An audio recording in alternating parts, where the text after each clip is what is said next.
एक बार फिर से आप सभी का स्वागत है। हम अध्ययन कर रहे हैं कुरिन्थियों के नाम पौलुस प्रेरित की पहली पत्रिका, और अब समय है कि हम उसके 7वें अध्याय और उसके 12वें वचन से आगे का अध्ययन करें। तो अभी हमने 7वें अध्याय में यह अध्ययन किया कि पौलुस ने कुछ बातें जो हैं सलाह के रूप में दी हैं और कुछ बातें प्रभु की ओर से आज्ञा के रूप में दी हैं। और अभी हमने देखा कि उसने तलाक के विषय में यह कहा कि ये मैं अपनी ओर से नहीं बल्कि मैं प्रभु की ओर से कहता हूं, ये प्रभु की आज्ञा है कि मसीही विश्वासी एक दूसरे को ना त्यागे और वो एक दूसरे के साथ रहे। यहां 12वें वचन में पौलुस कहते हैं, दूसरों से प्रभु नहीं परंतु मैं ही कहता हूं। बड़े ध्यान से सुनिएगा, एक एक वचन को, एक मसीही विश्वासी को पौलुस के जो वचन हैं जो लिखे हुए हैं उन्हें बड़े ध्यान से अपने जीवन में फॉलो करना है।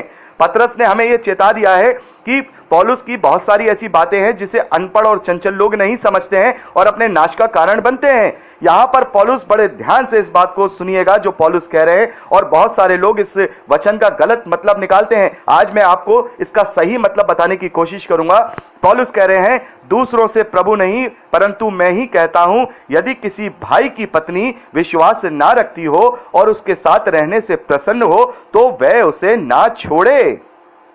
जिस स्त्री का पति विश्वास ना रखता हो और उसके साथ रहने से प्रसन्न हो वह पति को ना छोड़े, क्योंकि ऐसा पति जो विश्वास ना रखता हो वह पति के कारण पवित्र ठहरता है, और ऐसी पत्नी जो विश्वास नहीं रखती पति के कारण पवित्र ठहरती है। नहीं तो तुम्हारे बाल बच्चे अशुद्ध होते, परंतु अब तो पवित्र हैं।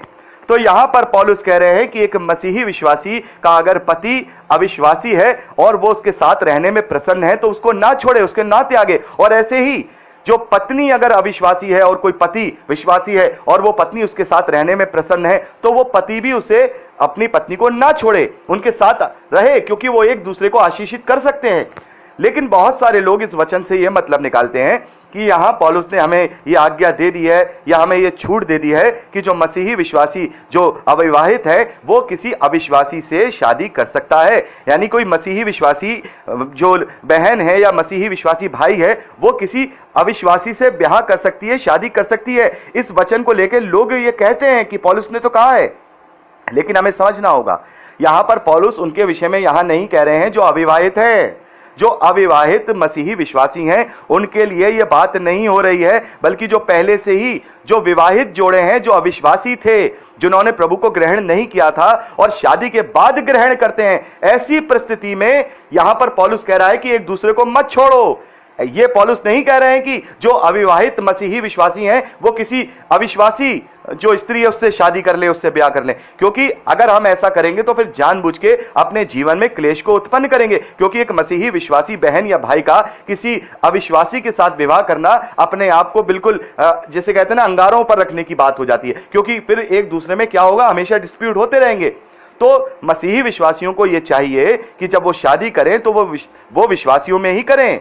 मसीही विश्वासियों को विश्वासियों में ही शादी करनी है। इसकी कोई आज्ञा यहां पर पौलुस ने नहीं दी है, लेकिन बहुत से लोग समझते हैं कि पौलुस ने यह कह दिया है हम अविश्वासियों से शादी कर सकते हैं। और बहुत सारी ऐसी बहनें हैं, बहुत सारी, भाइयों की तो मैं नहीं जानता, लेकिन बहनें बहुत सारी ऐसी हैं जिन्होंने इस वचन को लेकर के अविश्वासियों के साथ विवाह किए हैं, और आज वो इस बात से पछता भी रही होंगी कि हमने एक अविश्वासी से विवाह किया और हमारे जीवन में, हमारे बच्चों के जीवन में ये इंपैक्ट पड़ रहा है कि हम उन्हें वचन में आगे बढ़ा नहीं पा रहे हैं, और खुद भी उनका जीवन जो है उनके पति के अनुसार ही उन्हीं के विश्वास में ढलता जा रहा है। तो ये बहुत जरूरी है कि कोई भी विश्वासी बहन या विश्वासी भाई विश्वासी से ही विवाह करे, क्योंकि ये उनके आने वाले बच्चों के लिए और उनके लिए बेहतरी के लिए ये बात सही है। तो यहां पर हम देखते हैं ये गलत मतलब लोग निकाल लेते हैं। ये मतलब केवल उनके लिए है जो लोग प्रभु में आने से पहले जो है शादी कर चुके हैं। ऐसी परिस्थिति में पौलुस उनके लिए लिख रहे हैं कि यदि वो प्रसन्न हैं तो उन्हें ना छोड़े। आगे पौलुस लिखते हैं, परंतु जो पुरुष विश्वास नहीं रखता यदि वह अलग हो तो अलग होने दो। ऐसी दशा में कोई भाई या बहन बंधन में नहीं, परमेश्वर ने हमें मेल मिलाप के लिए बुलाया है। क्योंकि हे स्त्री, क्या तू जानती है कि तू अपने पति का उद्धार करा लेगी, और हे पुरुष, तू क्या जानता है कि तू अपने पत्नी का उद्धार करा लेगा। और यहां पर पौलुस ने यह भी साफ कर दिया है, यदि वो तुमसे प्रसन्न नहीं है और तुम में आपस में मन मुटाव है और वो अलग होना चाहता है तो फिर तुम अलग हो सकते हो।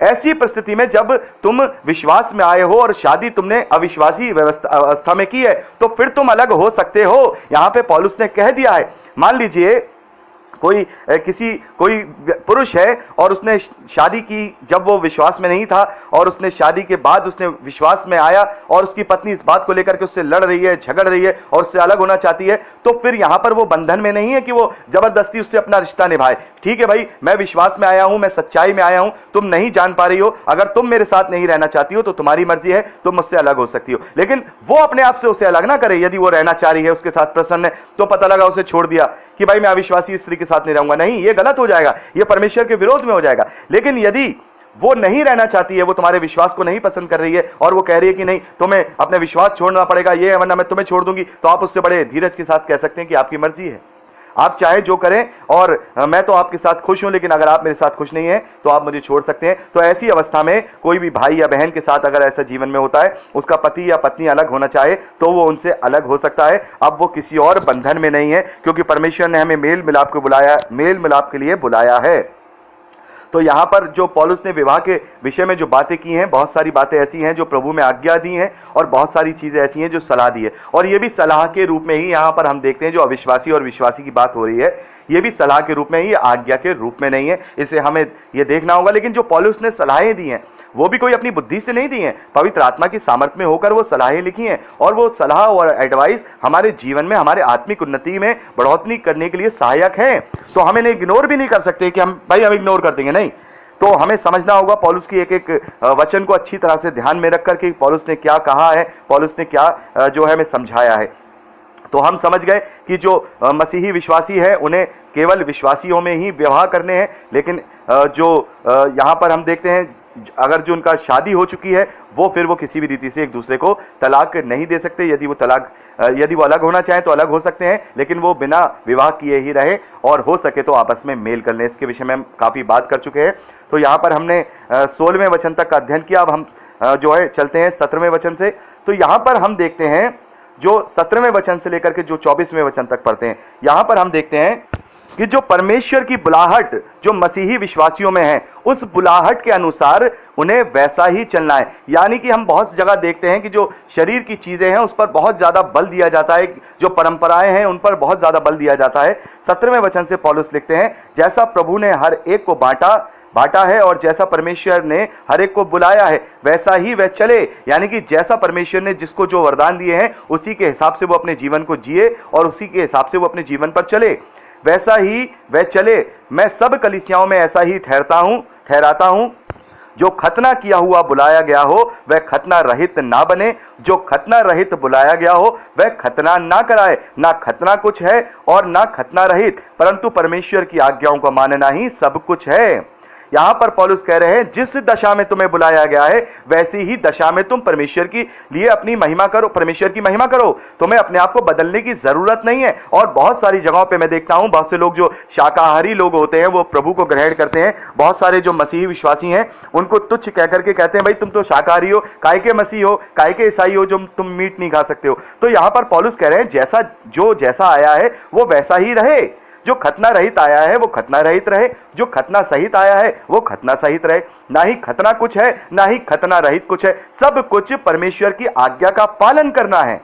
अपने आप को प्रभु यीशु मसीह के चरित्र में बदलना है। यही सच्चा और पूर्ण विश्वास और हमारी आत्मिक सेवा है। दुनिया में खाना पीना उठना बैठना ये परमेश्वर का राज्य नहीं है। परमेश्वर का राज्य आत्मिक सेवा है। खुद को जीवित और पवित्र और परमेश्वर को भावता बलिदान करके चढ़ाना है। यानी अपने चरित्र को प्रभु यीशु मसीह में बदलकर परमेश्वर के ग्रहण योग्य बनना है।